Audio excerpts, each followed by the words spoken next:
Hey guys, welcome back to my channel. আজকে সকাল সকাল ব্লগটা চালু করেছি। তো সকাল থেকে অনেক কিছু হয়ে গেছে।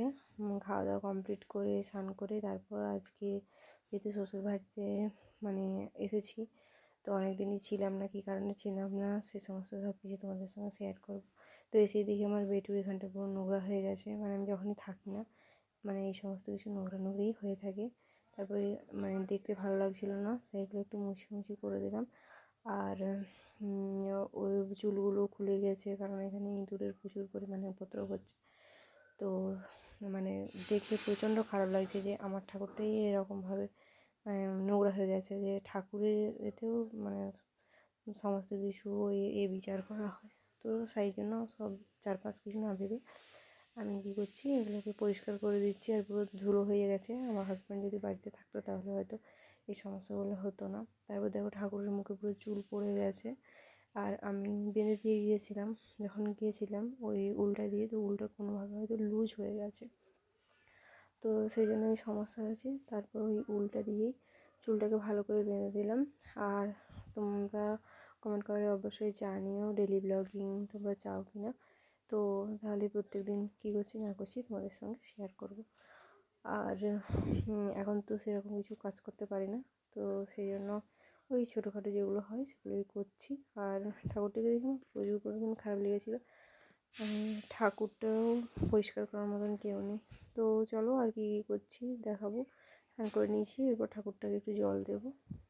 তারপর তোমাদেরকে সিঁড়িটা দেখাচ্ছি, কারণ সিঁড়িতে খুব আস্তে আস্তে উঠছি, কারণ সিঁড়িতে ওঠা বারণ ছিল, এখনও আছে, কিছু করার নেই। ঠাকুর যেহেতু উপরে আছে, প্রত্যেক দিন নিত্য সেবার জন্য একটু করে উঠবো, তো তার জন্যই ছাদে উঠলাম। অনেক দিন পর ছাদে এসেছি। আর ছাদটার অবস্থা দেখো, জাস্ট একদম খারাপ অবস্থা। আর এগুলো কেচেছি জামাগুলো, মানে বাড়িতে থাকলে তো কাছাকাছি সেরকম করতে হয় না, মা করে দেয়।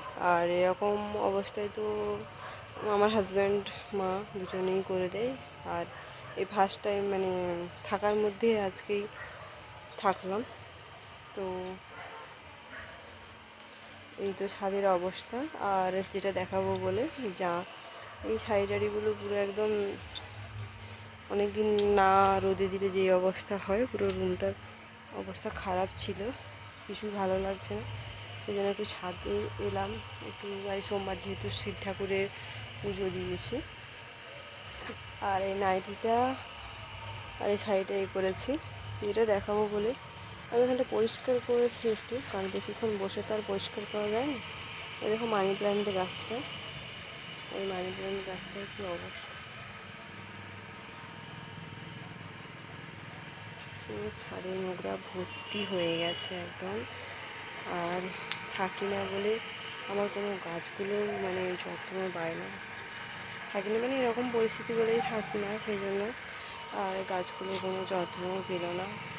আজকে করেছি, সানডেতে হাজব্যান্ড এলে আরও করে দেবে। আর ওদিকের গাছগুলো, ড্রাগন গাছটা বেঁচে আছে শুধু দেখলাম, আর সেরকম গাছের পরিস্থিতি খারাপ। তো চলো তোমাদের সঙ্গে ছোটো ছোটো ব্লগ শেয়ার করব আর কি কী করেছি। সকাল থেকে ঘুম থেকে উঠে ঝাঁটফাট দিয়ে মানে নিজের রুমটা ঝাঁটফাট দিয়ে তারপর একটু খাওয়া দাওয়া করেছি, মুড়ি খেয়েছি, খাওয়ার পর একটু লেখালেখি করছিলাম। তারপরে স্নান করেছি, স্নান করার সময় কেচেছি, এগুলো কেচে স্নান করে পুরো মাথা একটু রোদে করবো, কারণ সেখানে সামনেই রোদ পাই, এখানে ছাদে না উঠলে বা এরকম জায়গাতে না এলে রোদটা পাই না সেরকম। তো বেশি ছাদে উঠবো না, খুব কমই উঠবো, মানে ঠাকুরকে একটুখানি জল দেওয়ার জন্য উঠবো। আর এখনো কিছুই মাখা হয়নি, সব ফাঁকা। তো চলো আর কি করছি সারাদিনে শেয়ার করবো। বলে মানি প্ল্যান্ট গাছের কি অবস্থা দেখো, কত নোংরা পড়ে আছে মানি প্ল্যান্ট গাছের একদম কাছাকাছিতে। এগুলো তো আমি এখন পরিষ্কার করতে পারবো না, আর হাজব্যান্ডের জন্য ওয়েট করতে হবে। দেখো গাছ কত সুন্দর ছিল, আমার আগের ভিডিওগুলো দেখেছো, এই ভিডিওটি দেখো, গাছের অবস্থা খুব খারাপ। তো দেখা যাক ও আসুক। তো তারপর রুমটা পুরোটা অপরিষ্কার হয়েছিল। এসে আমার হাজব্যান্ড ওই রাতে এসেছি তো তখন ওই বেডশিট টেডশিটগুলো সমস্ত কিছুগুলো ক্লিয়ার করে দিয়েছে। তারপর মানে খাটটা পুরো পরিষ্কার করে দিয়েছে। এবার সানডে এলে বলছে পুরো খাটটা মুছে দেবে, মানে বেডশিটটা শুধু চেঞ্জ করে দিয়েছে, বাদবাকি যে নোংরাগুলো রয়েছে তার পক্ষে তো রাতে সব কিছু মানে চেঞ্জ করা সম্ভব নয়। তো সেই জন্য সানডে এলে, আর আমার এখন ভারী ভারী কোনো কিছু কাজ করা যাবে না, তো সেই জন্য ভারী কোনো কাজ করছি না।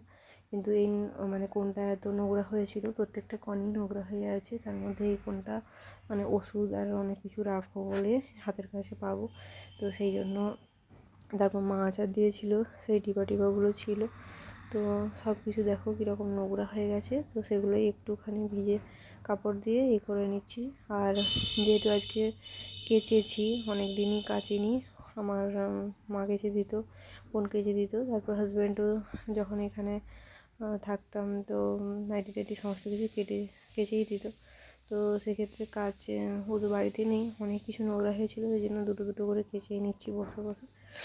তো এগুলো কেচেছিলাম, তো ঠান্ডাটা লেগে যাবে সেই জন্য বেশি কিছু করবো না, এই কোণাটাই শুধুমাত্র পরিষ্কার করে দেবো। আর ঢাকাতে অনেক কিছু জিনিস ধুয়ে নিয়ে এসেছি, যেগুলো ওখানে প্রচণ্ড নোংরা হয়েছিল।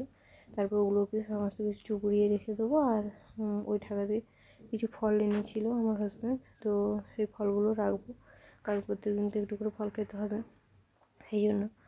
আর অনেক দিন ছিলাম না, তো তোমাদের সঙ্গে কোনো কিছু শেয়ার করা হয়ে ওঠেনি, আর সেই জন্য শেয়ার করবো বলেই তোমাদের সঙ্গে কথা বলবো, শেয়ার করবো, সেই জন্য ভিডিওটা।